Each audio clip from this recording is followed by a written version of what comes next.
Hi guys, welcome to another video. So what are the trends that I have left behind? As in, I just didn't partake. They weren't for me. They'll probably never be for me. And I just didn't like them. So some of these are bag styles. Some are, just variations. And some are, things that go along with the bags. So let's get cracking. First one is what I would call funny shaped bags. It's not a technical term, but funny shaped bags. So what I mean by this is things that is not a traditional bag shape. So something like a star shape or a heart bag, or even some of the square bags that are like lunchbox style or vanity bags, things like that. I don't have anything like that. So let's go through them. So the heart-shaped bags. Now, a lot of the luxury brands have done heart shapes over the years. I suppose the famous ones are Louis Vuitton did one. Chanel, obviously, have done that one. Was that sort of last year? I think it was last year. Alaya has a very famous, very, very popular one at the minute. No, they're just not for me. I don't know. I don't know if it feels a bit novelty for me, and I don't think it's classic enough. I'm very classic, as we know, and I'm not calling myself boring because I got told off. I got told off for calling myself boring. I am quite classic, and yeah, I think it feels a bit novelty. And also, they're fiddly. They're fiddly. The shape of the bag, you have to go over to open the bag, and then when you open the bag you can't get in it, and then the shape of it comes down to the point at the bottom. You can't fit anything in it. The star is even worse. Can you imagine the zip on that? So the star one, so Chanel have brought this out, and again, they're novelty pieces. So from a collector's point of view, I understand why these are really, really popular, because yeah, they're quirky, they're different, they're collector's pieces, they are works of art, I get it.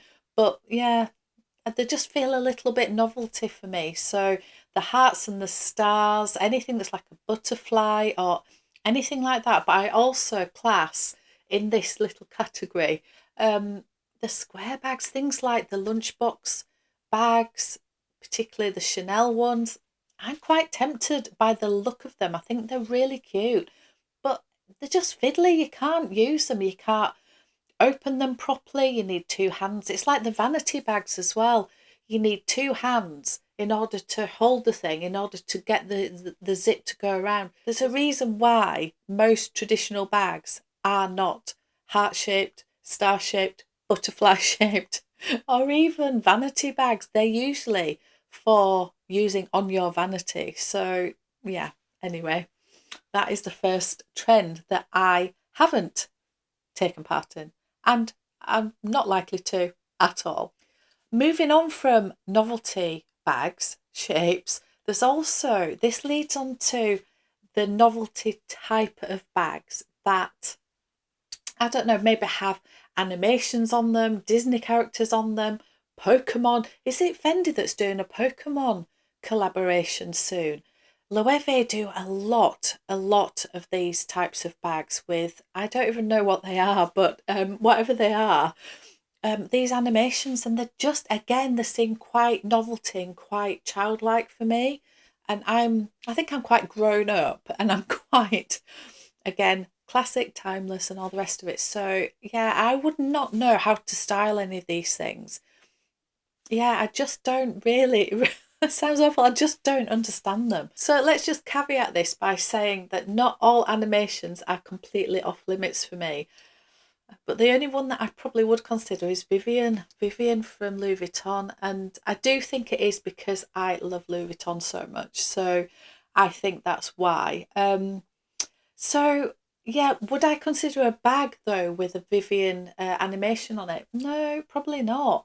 I don't think I would. I think I would get maybe an SLG, something maybe like a key clay, or I actually quite like even the jewellery boxes that has Vivian, or even one of the little ornaments with Vivian. I quite like them. They're quite quirky and they mean something to me. So I would consider that.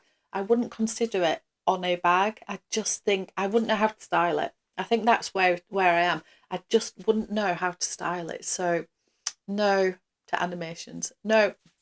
Another trend or style of bags that I literally have never bought and I can't see me ever buying, but it's not because I don't like them. So I will explain this one.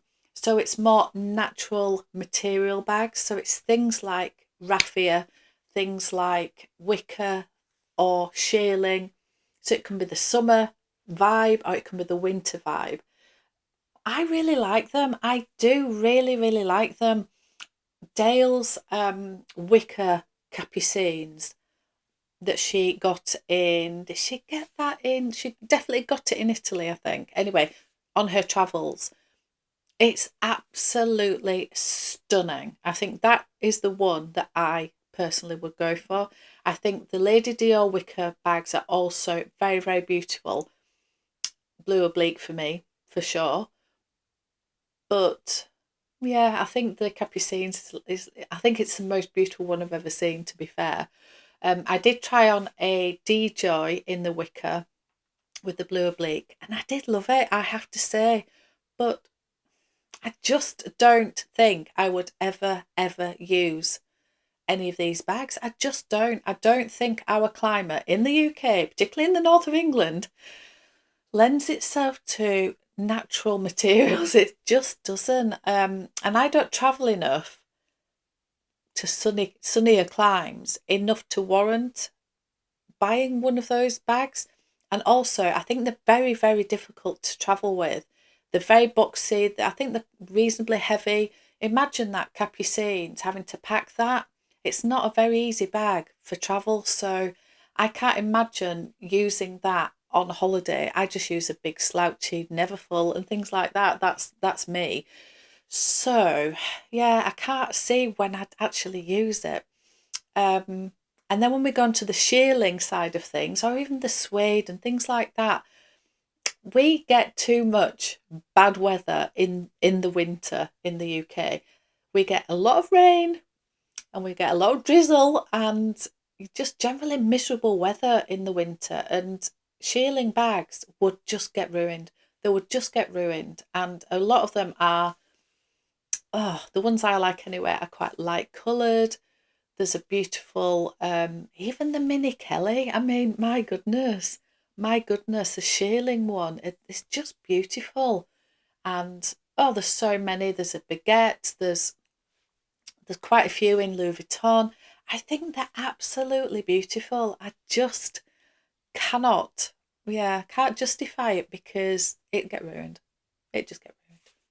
Now I'm quickly going to talk about charms and embellishment for your bag. Now I have I've got out some eye candy. This is my beautiful Birkin 25. Now in here I have my, I was going to call it a Rodeo. It's not. It's a Pegasus.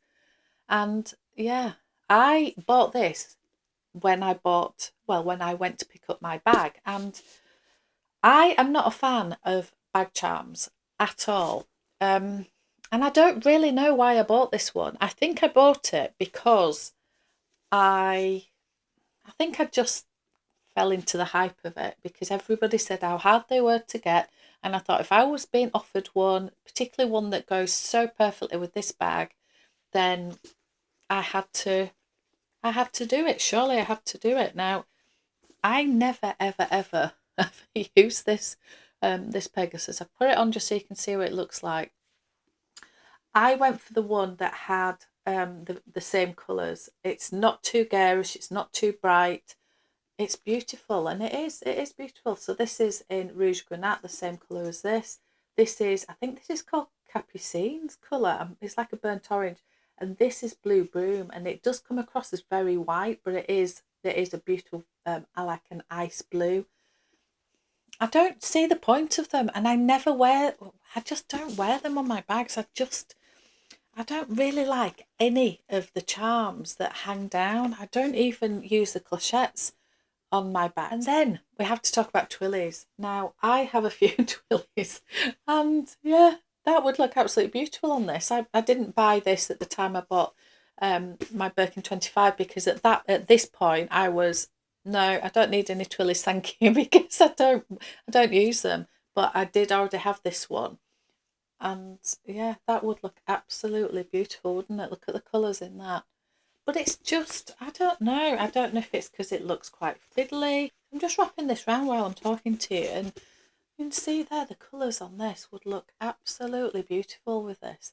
But I just don't really like that look of the bits of scarf hanging down. I don't know. I like to see the leather of the bags. I understand that it can protect your handles and all the rest of it, but yeah, twillies, bag charms. I never liked the bag charms back in the day that had the big pom poms and the old Fendi Monster bag charms. I just no, no, no. And the next one I want to talk about is, don't get me started on this. I don't understand it at all. And I'm so sorry for you guys out there who love these. It's the micro bags, the nano bags, the pico bags. Many of my friends here on YouTube love a pico bag and love a micro bag, nano bags. I just don't understand them. I understand they look cute and I understand that the workmanship that goes in them, but they are just so expensive and you can't use them. You just can't use them. I don't know. Part of me thinks, well, if you could wear something like one of the Pico ones, maybe as a necklace, I can sort of understand that. But the ones that are like the nano size, I suppose, or the micro size that you would wear it as a bag because it'd be far too big.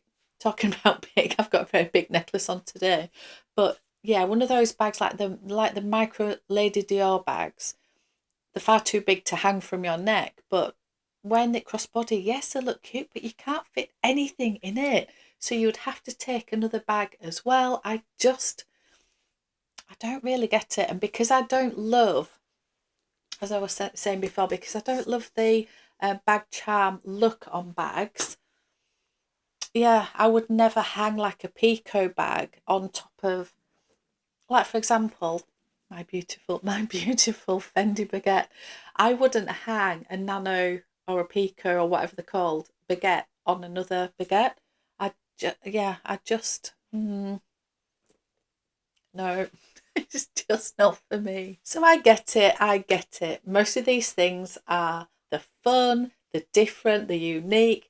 Yeah, they just add a bit of interest to things. So why am I not interested in them? Well, I think I just go for the timeless, the classic, just so it stands the test of time. And yeah, in years to come, I'll still be using it. I'm not very trend driven in that respect. I'm trend driven as in I like to see what trends are coming out, but the real trendy pieces that come and go, I've never really been into that. So I think that's what happens with these bags. I think, oh, that's maybe a trend that will, yeah, not stand the test of time. And yeah, I don't have the resources to keep up with all of the trends, I think that's part of it as well. But that doesn't mean that if you guys love all those things that you shouldn't buy them and use them. You do you, you buy what you like and don't even listen to me because I'm just telling you what I like. So thank you so much for watching and I'll see you on another one.